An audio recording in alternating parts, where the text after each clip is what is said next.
Charles Figuière, je suis un professeur à Aix-Marseille Université, en économie. Le sujet de la conférence est la procrastination.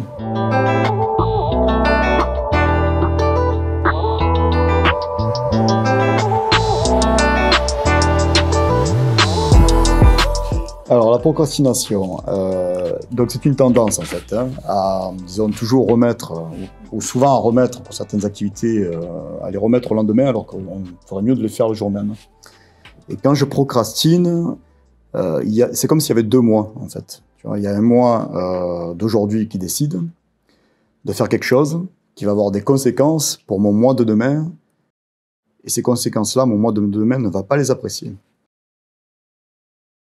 Alors, donc, c'est pas vrai de tout d'ailleurs, ça. La procrastination, il faut savoir que parfois on ne procrastine pas. Il y a des activités pour lesquelles on le fait et d'autres où on ne le fait pas.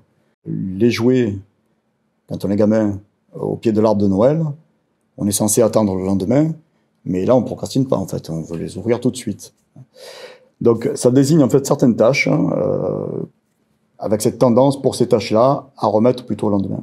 Donc c'est un mot finalement assez simple, qu'on met sur un phénomène comportemental très complexe en définitive, qui amène à s'interroger sur des tas de choses, parfois philosophiques, parfois simplement conceptuelles. Et dans l'ensemble de ces questions-là, on va en évoquer 2. Donc la première, c'est la préférence intertemporelle. Comment est-ce qu'on organise, on planifie un certain nombre de tâches dans le temps. Et la deuxième a à voir avec la force de la volonté, ou le self-control. Donc il faut savoir que c'est un trait comportemental qui est très répandu. Et on va rassurer tout de suite les élèves qui nous écoutent. Ça ne concerne pas que les élèves.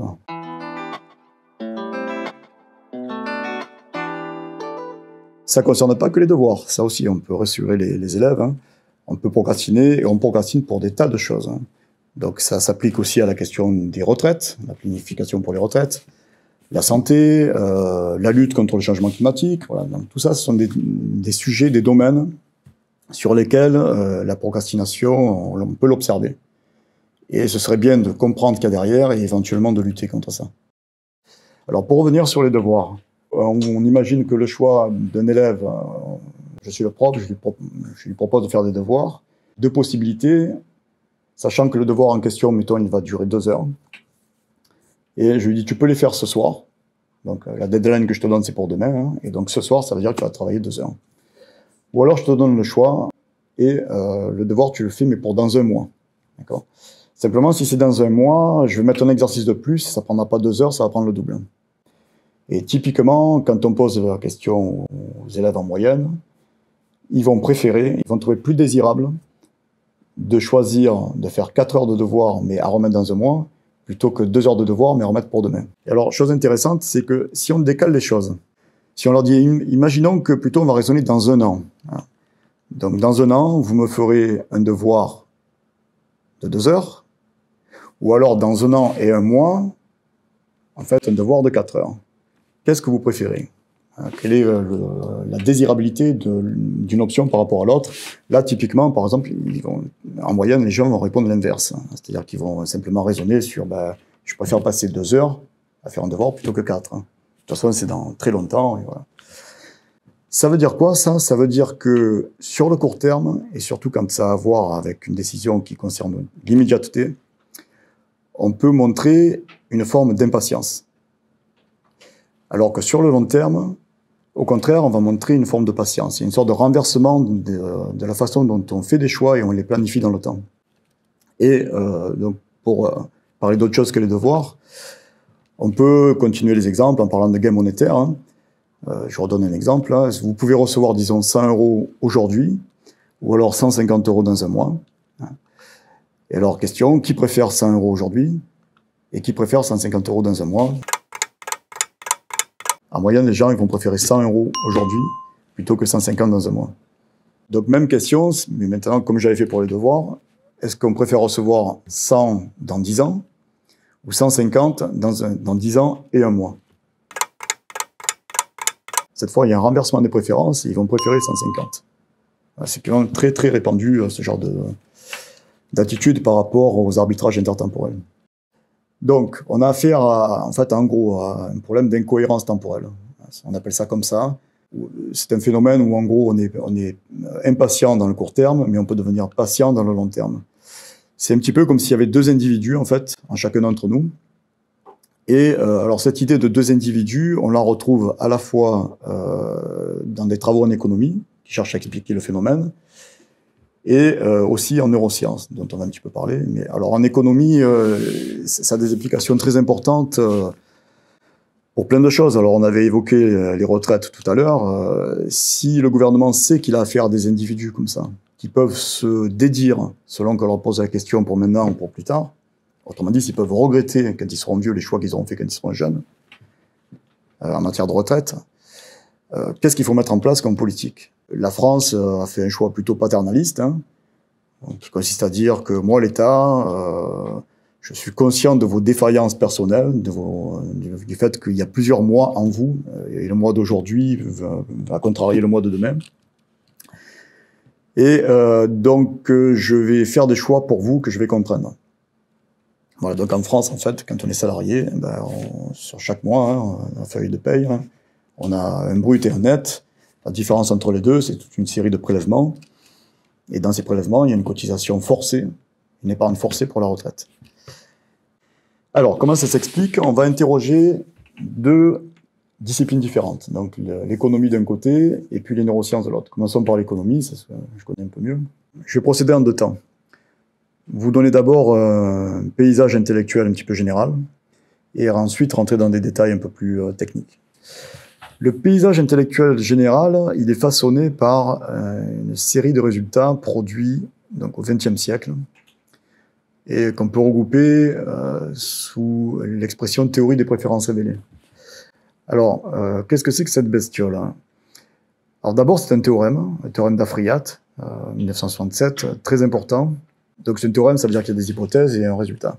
Les hypothèses, c'est que si les comportements observés ont une certaine structure, les choix qui en résultent peuvent être générés par la maximisation d'une fonction numérique. À ce théorème, ensuite, on peut associer une ou plusieurs interprétations. Alors l'interprétation standard en économie, ça serait de dire, en fait, en gros, les gens maximisent leur avantage, leur intérêt ou leur utilité. Voilà. Ils ont une sorte de mesure de l'utilité associée au choix dans leur tête. En fait, ils vont prendre les décisions qui seront les meilleures du point de vue de cette mesure.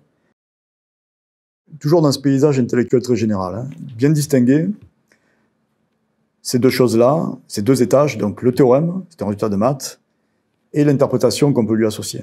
Maximiser une fonction d'utilité sous contrainte. Bon. Pourquoi est-ce que c'est important de distinguer ces deux choses-là? Tout simplement parce que on peut tout à fait imaginer qu'on rejette l'interprétation, et ça suffit pas pour rejeter le théorème. Hein. Alors maintenant, sur les interprétations, on pourrait imaginer d'autres choses.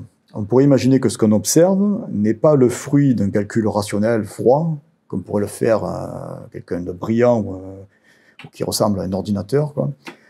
Mais on pourrait tout à fait imaginer que les observations de comportement qu'on a entre les mains étaient le résultat plutôt des émotions, du jeu des émotions et pas tellement le jeu du calcul. On pourrait aussi imaginer un conditionnement culturel. Voilà, je suis dans une société donnée avec des normes de comportement social, et donc dans telle situation, j'ai appris qu'il faut faire comme ceci, pas comme cela. Mais quoi qu'il en soit, à chaque fois que les choix observés satisfont à l'axiome fort de préférence révélée, tout se passe comme si on avait maximisé une fonction d'utilité. Pour reprendre les mots de Binmore, en fait, au fond, lui, son interprétation des choses, c'est que tout cet appareillage conceptuel-là fournit davantage une théorie, disons, descriptive des comportements, plutôt qu'une théorie explicative des comportements.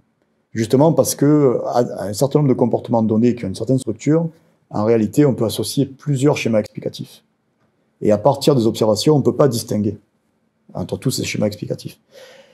Cette fameuse fonction d'utilité qu'on maximise, eh bien, on va la modéliser, en fait. Alors, voilà un cadre modélisé très simple. On imagine qu'il y a donc des gains successifs, là, potentiellement, donc C0, C1, etc. Et puis des utilités associées à chacun de ces gains, U de C0, U de C1, U de C2, etc. Et quand il faut choisir entre plusieurs trajectoires possibles, plusieurs chroniques possibles de gains comme ça, Eh bien, c'est là qu'on va utiliser cette fameuse fonction d'utilité, qui là, pour le coup, est une fonction d'utilité intertemporelle. Et une forme possible de cette fonction d'utilité intertemporelle, là, est représentée à l'écran. Vous voyez qu'elle a deux composantes. Hein. Donc, grand U de t est égal à un premier terme plus bêta fois un autre terme. Donc, le premier terme, c'est l'utilité associée à la consommation courante, maintenant. Et puis, bêta fois une somme d'autres termes qui sont associés à toutes les utilités associées aux consommations du futur. Et vous voyez que dans cette expression, en fait, c'est ce qu'on appelle une préférence quasi hyperbolique. Il y a deux paramètres très importants, c'est le paramètre bêta et le paramètre delta. Alors, bêta, c'est ce qui va capturer le biais pour le présent. Plus bêta est faible, et à la limite, si tend vers 0, vous voyez que le deuxième terme associé à tout ce qui concerne le futur disparaît. Et ce qui va guider les choix, c'est uniquement les utilités correspondant à la consommation instantanée. Au contraire, plus bêta grandit, et plus on va mettre du poids sur le futur. Et le deuxième terme, donc, c'est delta, qui lui capture plutôt l'idée de l'impatience, lorsque, entre deux périodes données, il faut décider comment on écrase le futur par rapport à la période précédente. Voilà, donc ça c'est delta, et c'est ce qu'on appelle l'impatience. Donc deux paramètres très importants, qui d'une certaine manière résument l'identité de l'individu auquel on s'intéresse. Mais ça ne nous dit pas forcément que c'est ça qui s'est passé dans la tête. Et bien ça, c'est le programme des neurosciences. De façon assez intéressante, il y a eu un papier publié en neurosciences qui peut être mis en parallèle avec la théorie économique que j'ai présentée avant. Là. Et ses préférences, vous vous rappelez, bêta, delta. Là. C'est une expérience où on met les sujets face à des choix intertemporels du type de ceux qu'on a vus ensemble. Hein, un montant d'argent maintenant versus un montant d'argent plus tard. Comment est-ce que les gens arbitrent? Mais pendant l'expérience, ce qu'ont fait ces gens-là, c'est qu'à travers les outils modernes qui permettent de voir l'activité cérébrale, ils ont essayé justement de voir quelles étaient les zones du cerveau qui étaient activées.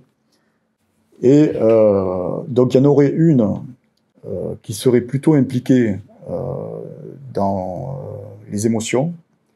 C'est ce qu'on appelle le système limbique, là. Et donc là, sur ma droite, vous voyez l'image de ce cerveau en coupe. Le système limbique, c'est la partie en rouge, là, que vous observez.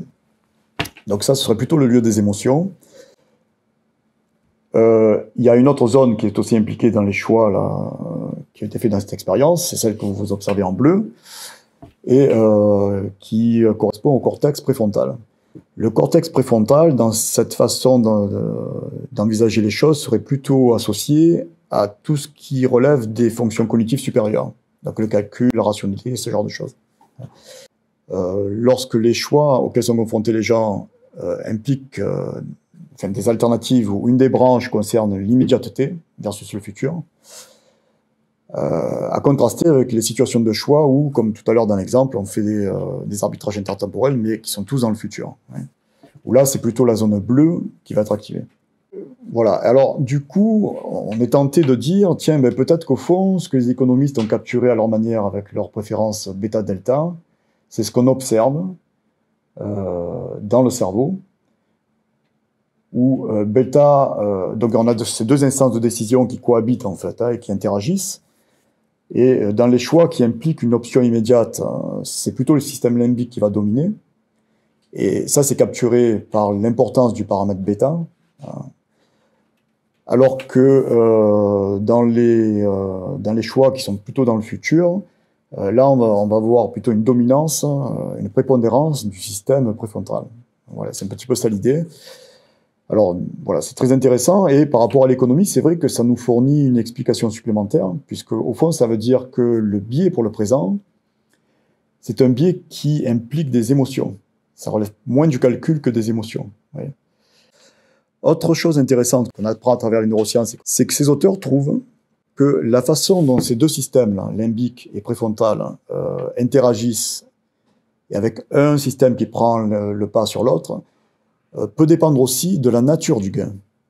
Pour le dire autrement, mais cette fois avec le langage des économistes, ça veut dire qu'en fait, il n'y a pas, pour un individu donné, un seul jeu de paramètres bêta-delta. Il devrait y avoir peut-être quasiment autant de jeux de paramètres bêta-delta pour chaque individu qu'il peut y avoir de nature de gains différents. Alors, les remèdes. Il n'y a pas de solution parfaite. Bon, déjà, il faut prendre conscience qu'on procrastine. Mais une fois qu'on a en tête ce modèle bêta-delta là, et les facteurs, disons, cérébraux qui sont convoqués dans la façon dont ces deux systèmes interagissent, on peut peut-être, enfin, on peut même sûrement essayer d'avancer un certain nombre de solutions. Il semblerait que l'éducation favorise la lutte contre la procrastination. Autrement dit, les gens qui ont fait des études longues procrastinent moins que ceux qui ont fait des études courtes. Je dis il semblerait parce que là, on parle de corrélation. La vraie question, c'est de savoir s'il y a une causalité. Est-ce qu'effectivement, en fait, on est un individu qui, par nature, ne procrastine pas beaucoup et ça nous aide à faire les devoirs et donc à réussir dans les études? Ou est-ce que la causalité va dans l'autre sens? C'est parce qu'on a entraîné notre cerveau à être très rationnel, qu'on a influencé quelque part sur l'interaction entre les deux instances de décision, rationalité versus émotion. Là, ceux qui s'inquiètent du fait qu'ils procrastinent beaucoup peuvent peut-être être un petit peu rassurés en apprenant qu'en vieillissant, ils procrastineront moins. Voilà. Et à part ça, on peut imaginer de mettre en œuvre toute une série de stratégies de type plutôt psy pour contrer ça. Bon. Il y a notamment tout ce qu'on appelle les phénomènes d'auto-engagement. Alors tout le monde connaît l'histoire célèbre d'Ulysse et des sirènes. Hein. Ulysse comprend très bien, il aimerait entendre le chant des sirènes, mais il comprend très bien qu'il va y avoir 2 mois. Il y a le mois de maintenant qui n'entend pas encore les sirènes, qui est capable de résister. Et puis il va y avoir le mois de tout à l'heure, lorsqu'ils vont passer à proximité, qui sera peut-être plus en mesure de résister. Donc on connaît sa stratégie. En fait, c'est quelque chose qui a été imposé il a demandé à son équipage de l'enchaîner au mât. Et donc, quelque part, il s'est lié les mains. Alors, il y a toute une série de stratégies qu'on peut mettre en œuvre comme ça. Hein. L'État, notamment, qui force votre épargne pour la retraite, ça relève aussi de ce genre de logique. C'est de l'engagement, mais qui provient de quelqu'un d'autre. Donc, en faisant ça, en réalité, on n'a pas augmenté notre self-control. Mais on a trouvé une stratégie de substitution au self-control. Sur cette histoire d'aide externe, en fait, donc j'ai évoqué les retraites, il y a une expérience intéressante d'un collègue américain, hein, qui est un spécialiste d'économie comportementale, Dan Ariely. C'est un prof, il a des élèves.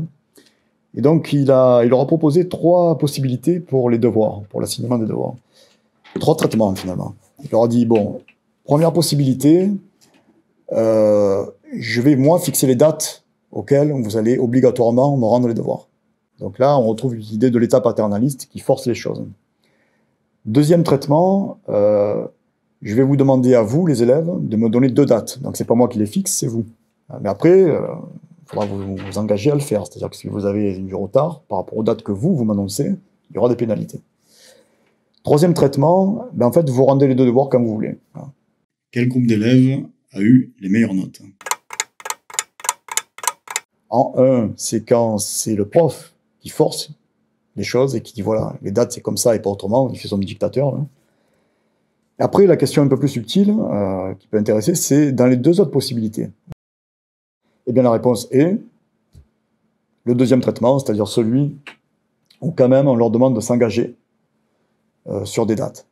Donc là, on retrouve l'idée d'engagement, mais c'est plus un engagement imposé par un tiers, c'est un auto-engagement. Une dernière anecdote assez intéressante sur les remèdes, qui vient toujours de Dan Ariely, c'est un gars qui a eu souvent des problèmes de santé. Et notamment, à un moment donné, suite à une transfusion sanguine, je crois, il a contracté l'hépatite. Et donc, il devait suivre un traitement médicamenteux très désagréable, 3 fois par semaine. Et désagréable pourquoi? Parce qu'il sait en fait qu'à chaque fois, ça va produire des nausées et des vomissements. Donc 3 fois par semaine, il sait que voilà, il va finir avec le seau là, en train de vomir.